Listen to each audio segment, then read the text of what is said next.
Imagine you're sitting in a sterile white doctor's office. Across the desk, the doctor isn't talking about managing symptoms or, a lifelong regimen of pills. Instead, they're explaining a one-time procedure for a devastating genetic condition. Not a treatment, but a permanent fix.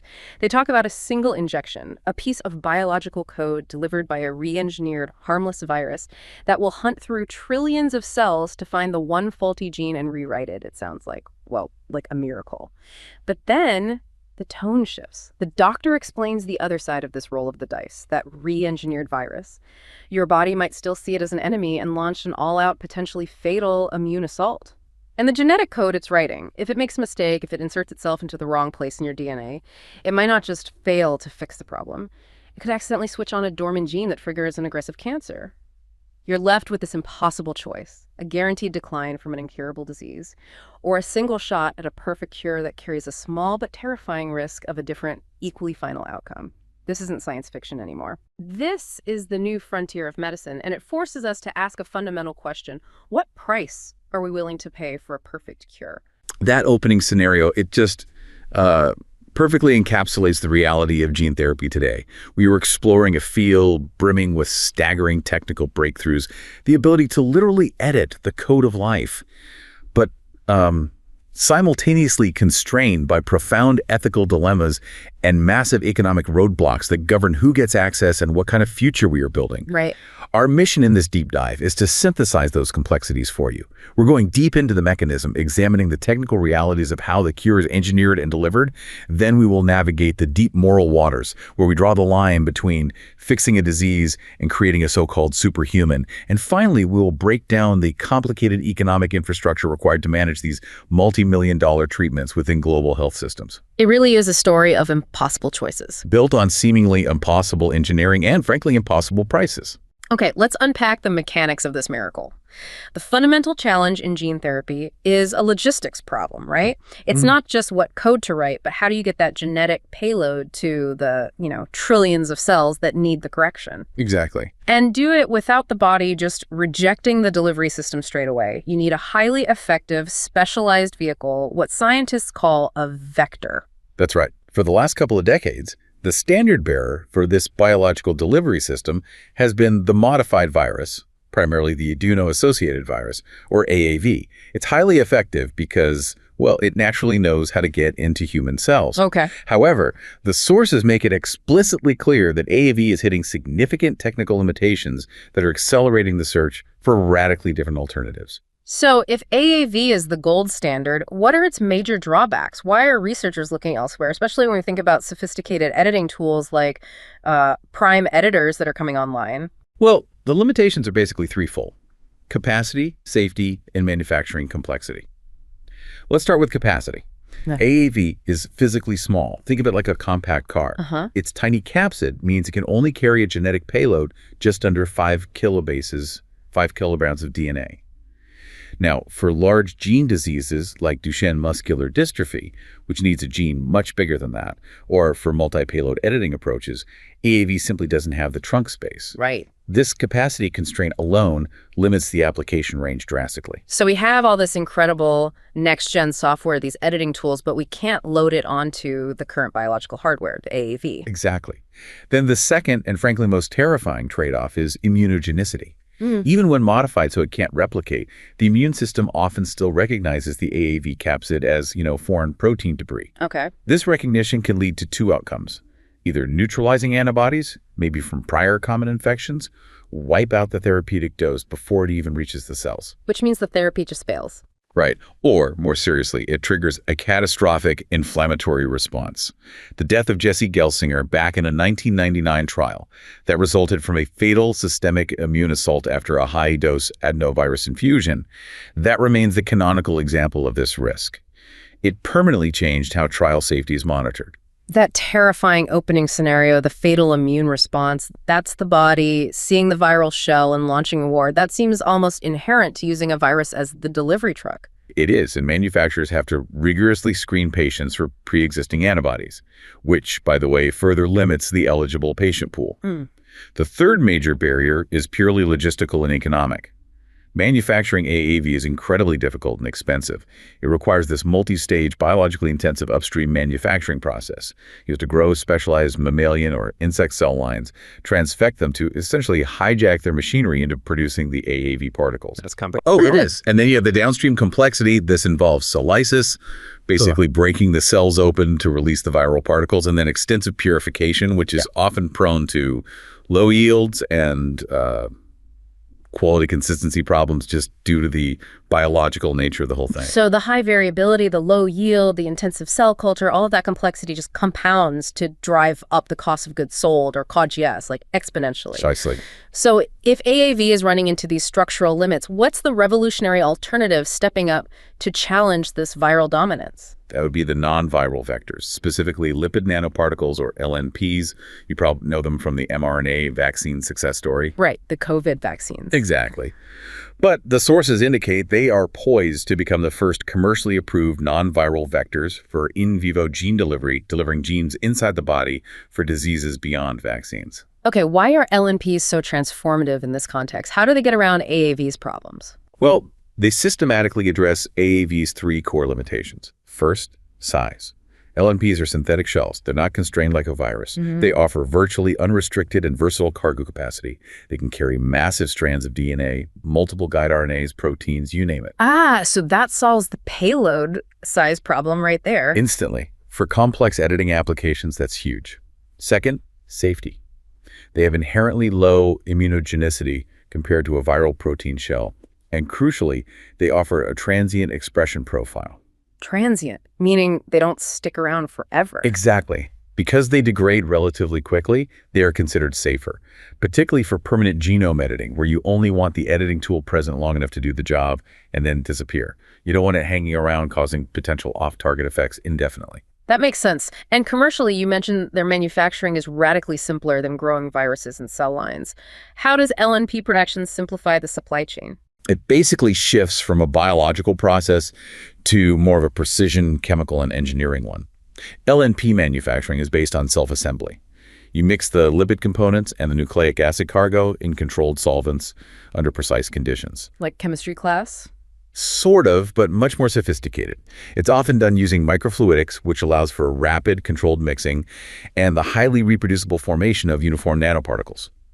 This process is far simpler than the whole cell line-based production and lysis required for AAV. Right. And this scalability and reduced complexity is a key factor driving potentially lower manufacturing costs and better quality control, which is crucial if you want to roll these things out globally. Okay, that sounds like a clear victory for LNPs, but there's always a catch in this field, isn't there? What's the fundamental hurdle that LNPs currently face in the clinic? The major clinical challenge right now is targeting, or more technically, the lack of what's called innate tropism. Yeah, basically a natural tendency to go to certain tissues. Viruses like AAV naturally evolve to enter specific cell types. They have a kind of biological zip code. LNPs don't. When you inject them systemically, they currently tend to accumulate preferentially in the liver, often getting trapped by apolipoprotein E receptors there. So they're great delivery trucks, but they mostly just end up at the liver depot. Pretty much. This limits their application primarily to diseases affecting the liver, or those where liver accumulation is acceptable or even desired. So the key engineering challenge moving forward is turning this chemically simple vehicle into a kind of smart bomb that knows its target, like sending it to the brain or muscles or a tumor. Precisely. Significant research is now focused on functionalizing LNPs, basically sticking things onto their surface, like specific ligands, peptides, or antibodies that will bind to receptors on other tissues. This would allow targeted delivery to critical organs like the central nervous system, CNS, muscle tissue, or solid tumors. Achieving this specificity reliably and safely is the next major bottleneck. So it's a race then between refining the old tech, AAV, and accelerating the new, LNPs. And in that race, we hear a lot about advanced computational tools. Where does something like artificial intelligence or machine learning fit into engineering these vectors? So AI is rapidly moving from just theory to practical application here. Researchers are feeding massive dataset sequences, structure, immunogenicity profiles into machine learning models. Okay. These models are then tasked with predicting how small mutations in an AAV capsid, for instance, might affect its ability to bind to target cells, or, crucially, how likely it is to be spotted by the immune system. This allows for what's called directed evolution, but guided rationally, rather than just relying on endless high-throughput trial and error in the lab. So AI is kind of designing better AAVs. In a way, yes, or at least speeding up the design process massively. The goal is to engineer the perfect AAV capsid that is both highly specific and essentially invisible to the immune system. And the same applies to optimizing LNP design too.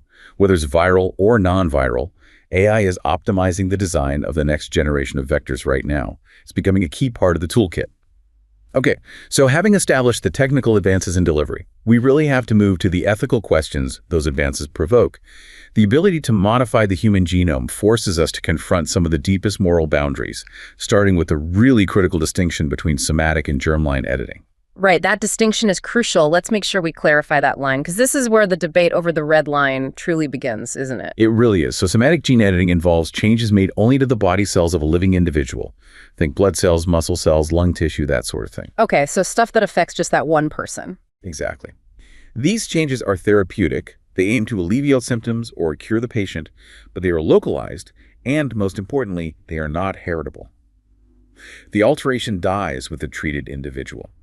This form of gene therapy, the kind used to treat diseases today, is generally widely accepted for curative purposes. But the moment we talk about passing that change on to children and their children and so on, that's where we enter a whole new moral dimension, germline genome editing. Absolutely. Germline genome editing, or GGE, involves making changes to sperm, eggs, or embryos. This means the genetic alteration becomes a permanent heritable trait passed down to all subsequent generations. Forever. Forever. This is the heart of the slippery slope concern, because you are making decisions that permanently affect the human gene pool for individuals who cannot possibly consent. It's kind of like evolution by committee rather than by natural selection. Yeah. The default ethical position, historically, has been that GGE is just too risky and maybe should be outright prohibited.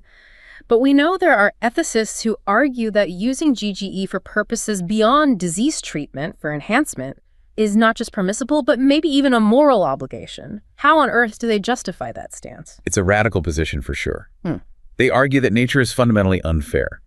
Genes don't just dictate susceptibility to disease, they affect our capacity for well-being, which includes everything from intelligence and physical capacity to emotional regulation and even our capacity for moral relationships. They contend that if we accept that genes affect life outcomes, including our capacity for happiness and success, and nature allocates them unequally through pure luck, then science has a moral imperative to use gene editing to essentially share that genetic luck. A moral imperative to reduce natural inequality. That completely flips the usual argument, suggesting that not intervening is somehow unjust. It does. And they draw a very powerful analogy to environmental interventions that we already accept. We don't hesitate to deploy public health measures that enhance cognitive potential, even across generations. For instance, the decades-long practice of adding iodine to salt is accepted globally. Right, to prevent goiter and developmental issues. Exactly. And this simple intervention, by correcting iodine deficiency, has been shown to raise the average IQ of the next generation by a measurable 10 to 15 points. Wow, that much. Okay, that's a fascinating comparison. They're arguing that if we intervene environmentally to boost cognitive development, there's no real moral difference between doing that and intervening biologically through GGE to achieve the same positive outcome. Precisely. They see it as a continuity, not some uncrossable chasm. Their position is that society already accepts interventions intended to shape the capacity of the next generation, be it nutrition, education, even things like prescribing Ritalin for focus. And GGE is merely the most powerful tool yet developed for rational, positive evolution aimed at improving life outcomes and ensuring better capacity for life's challenges. That is a deeply provocative argument, but it's met with some really strong objections, right? What's the fundamental case against crossing this enhancement red line? The first objection is practical. Many argue GGE is technically unsafe and functionally unnecessary for preventing genetic disease today. We already have safer, established reproductive techniques, namely pre-implantation, genetic diagnosis, PGD, or embryo screening. Right, IVF stuff. Exactly. If a couple knows they carry a genetic risk, they can screen multiple embryos created via IVF and select one that is unaffected for implantation. It works. So if PGD is a safe and effective way to ensure a child doesn't inherit a specific disease, what specific benefit does risky GGE offer that PGD doesn't? Why take the germline risk? The primary difference, and the sources stress this heavily, is the desire for genetic relationship to both parents. PGD works by selecting an existing unaffected embryo. GGE, theoretically, could repair an embryo that is affected and would otherwise be discarded, thus allowing the couple to have a child genetically related to both of them, even if all available embryos carried the defect. Ah, I see. Opponents argue that while this is a profound social and emotional benefit, it's not strictly a medical necessity. And therefore, it doesn't justify the immense risks associated with permanently altering the human genome for all time. And the most cited danger, the big societal risk, is the creation of a kind of genetic apartheid. That is the ultimate fear, yes. Yeah. If enhancement applications, say improving height, memory, athletic ability, whatever, become available, they will almost certainly be exclusive to the privileged, at least initially, leading to a profound stratification of humanity. You mean like Gataka? Pretty much the nightmare scenario depicted there. Yeah. Society could fracture into genetic haves and have-nots, with a biologically optimized, quote-unquote, superhuman class separating from the underclass, exacerbating every single existing social inequality. That's grim. Furthermore, critics worry that this quest for perfection will dramatically narrow the range of acceptable human traits, further stigmatizing those with disabilities or different embodiments, and forcing parents to choose traits based on narrow, possibly transient, cultural norms, rather than valuing individual diversity. Beyond the social and ethical risks, we come back to the technical safety issues, but magnified to a population level. What is the sort of incalculable risk associated with germline modification?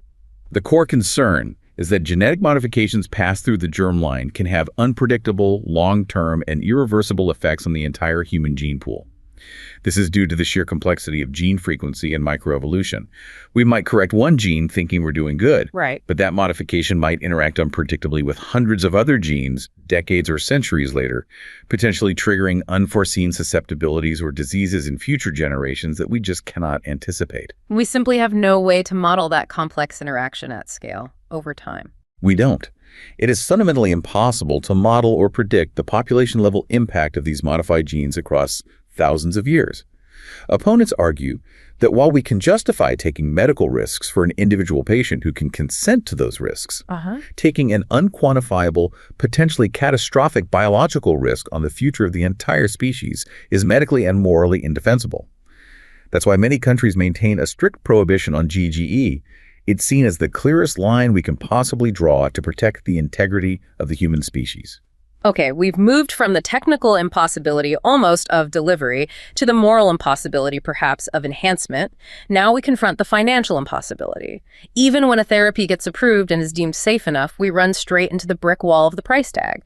Gene therapy medicinal products, GTMPs, carry an astronomical cost barrier, sometimes reaching up to $3.5 million per patient. Yeah. Citing approved therapies like Luxturna for blindness and Zolgensma for spinal muscular atrophy. It's an upfront cost that basically no current healthcare budgeting model was ever designed to absorb. Now, developers justify these massive prices based on several factors, and it's important to understand their rationale.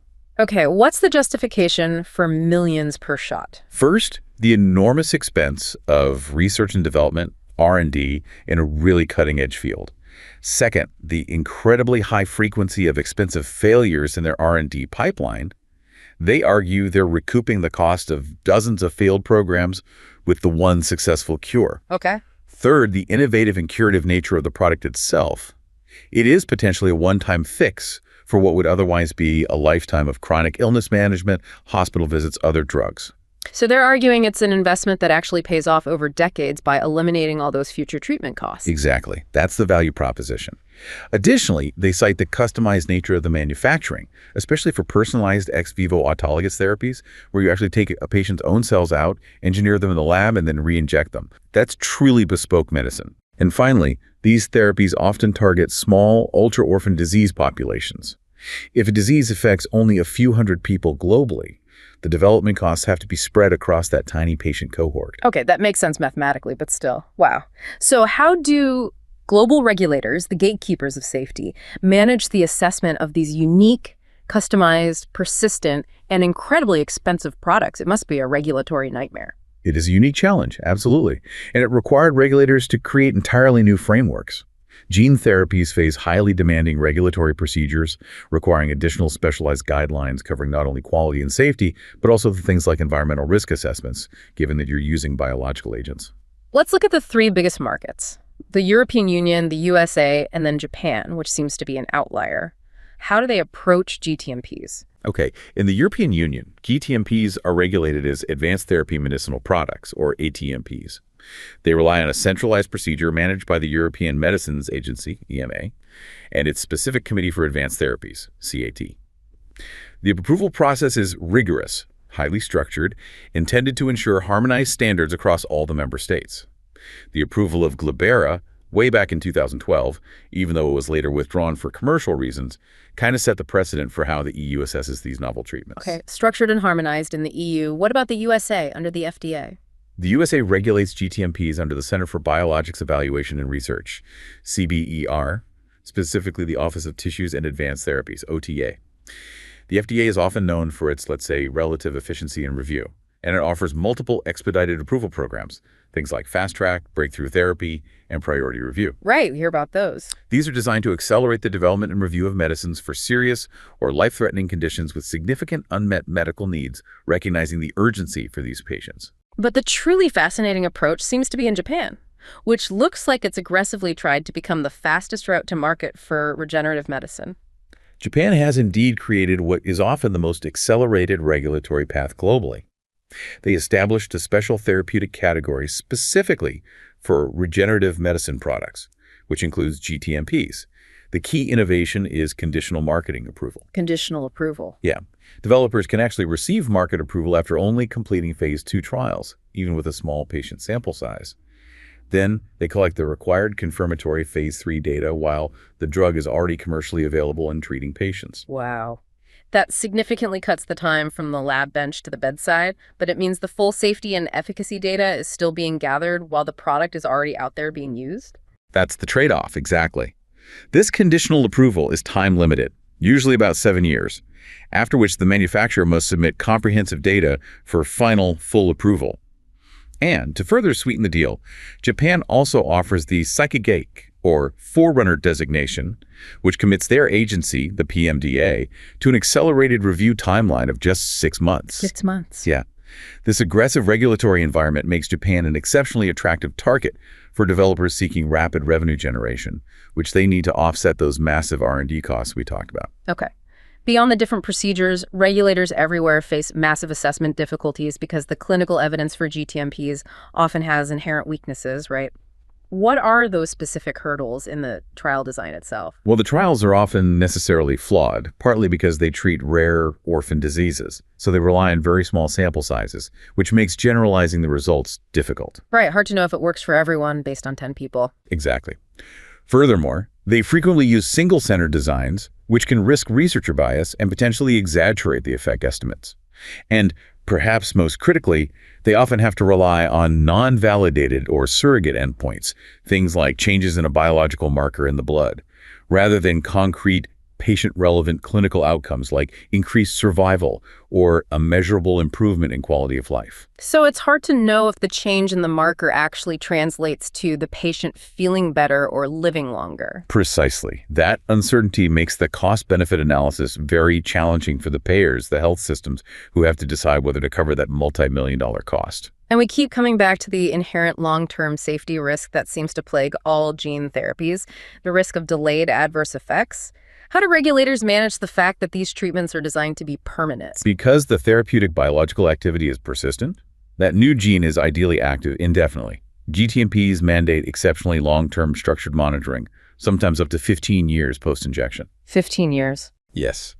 This is essential to catch delayed adverse effects, particularly the one we mentioned earlier, insertional mutagenesis. Okay, explain that mechanism again in detail, because that is the really terrifying risk of accidentally triggering cancer from the cure itself. Right. Insertional mutagenesis is this specific genetic error where the new DNA, carried by the vector, inserts itself randomly into the patient's existing genome, but in the wrong spot. If it happens to insert near or directly into what's called a proto-oncogene, a normal gene that regulates cell growth, it can accidentally switch that gene permanently on. Like leaving the accelerator pressed down? Exactly. This uncontrolled activation can trigger uncontrolled cell division, which means cancer, potentially years after the initial successful treatment seemed to work. We saw tragic examples of this years ago in the early SEID-X1 gene therapy trials in Europe. Several patients were successfully cured of their severe combined immunodeficiency, their bubble boy disease, but later developed T-cell lymphoid leukemia due to this exact phenomenon. The biological risk is persistent, and so the regulatory oversight has to be equally persistent. So even with regulatory approval and proof of short-term efficacy, healthcare systems still have to figure out how to pay, say, $3.5 million for a treatment where the ultimate catastrophic failure might not even show up for a decade. How are they trying to manage that financial shockwave and uncertainty? Well, healthcare systems are turning to innovative market access and payment solutions to try and mitigate both the risk and the upfront cost. The most common solution we're seeing is pay-for-performance or outcome-based agreements. Okay, give us a concrete example. How does that work for a therapy like Luxturna, the eye therapy? It means that payments are tied directly to patient outcomes. For example, if the patient doesn't achieve a predefined, measurable clinical benchmark, say a certain level of improved visual acuity after 1 year, the payer, the insurance company or health system, receives a substantial rebate or even a full money-back guarantee. So it shifts some of the risk of the therapy not working back onto the manufacturer. Exactly. It shifts some of the financial risk of failure. We've seen this adopted for several approved therapies, including Kymriah for cancer and Luxturna, because it reassures health systems they are paying for actual results, not just for the injection itself. Other methods being explored involve annuity-based payments, or spread payments, where the total cost is broken down over, say, 5 years to manage the immediate hit to the budget. But the sources identify a critical economic challenge, especially in multi-payer systems like we have in the USA, that threatens this entire payment model, beneficiary turnover. Yes, this is a major structural flaw, particularly in the U.S. system. The problem is simple. The initial payer, let's call them payer A, maybe your employer's insurance company or a state Medicaid program, invest the full multi-million-dollar upfront cost for the permanent cure. Okay. But the patient switches jobs, moves states, or changes insurance providers just a year or two later.